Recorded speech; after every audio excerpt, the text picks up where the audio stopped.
সম্মানিত দর্শক মণ্ডলী, আপনাদেরকে আবার ধন্যবাদ জানাচ্ছি।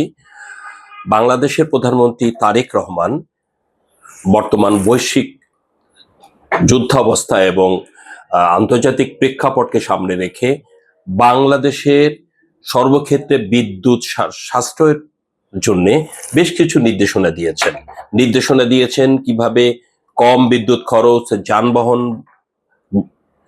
এর ক্ষেত্রে ব্যক্তিগত যানবাহন ব্যবহার থেকে বিরত থাকা, গণপরিবহনে চলা সহ নানা বিষয়ে তিনি যে সিদ্ধান্ত দিয়েছেন, সেই সিদ্ধান্তকে আপনি কেমন মনে করেন? ধন্যবাদ আপনাকে। আসলে তারেক রহমান সাহেব প্রধানমন্ত্রী হওয়ার পরে উনার কাছে 17 বছরে বাংলাদেশের মানুষ যে প্রত্যাশা করেছিলেন, উনি আসলে প্রতিদিনই সেই প্রত্যাশার সাথে অ্যাডজাস্ট করে কথা বলছেন, প্রত্যাশার কাছাকাছি থেকে কথা বলছেন। মানুষ আসলে তাকে দেখে এখন আরো প্রত্যাশা বেড়ে গেছে। আজকে যে উনি সিদ্ধান্তটা দিলেন, এই সিদ্ধান্তটা যুদ্ধ শুরু হয়েছে বলে প্রভাব তো পড়ছেই, ন্যাচারালিও এই সিদ্ধান্তটা উনি দিতেন আমার ধারণা।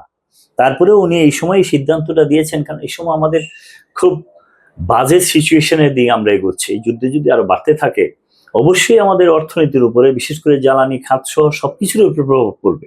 কারণ আমাদের মেন সোর্সিং এ ওই দেশেই যুদ্ধটা হচ্ছে।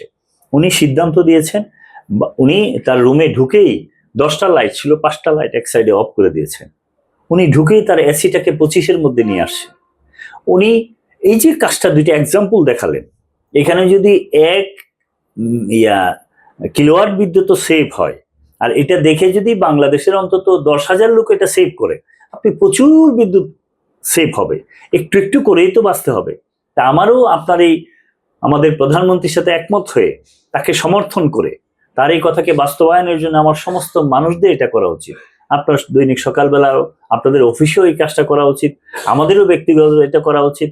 কারণ আমাদের এখন থেকে যদি সাশ্রয়ী ভাবটা না নিই, ভবিষ্যতে আমাদের জন্য বিপদ আছে। সেই বিপদ থেকে জাতিকে বাঁচাতে হবে। জাতিকে বাঁচানোর জন্য উনি সেই প্রক্রিয়াটা অবলম্বন করেছেন। ধন্যবাদ আপনাকে। জনাব তারেক রহমানের এই সিদ্ধান্ত ঘরে ঘরে পৌঁছে যাক, এই প্রত্যাশাই করছে দৈনিক সকালবেলা।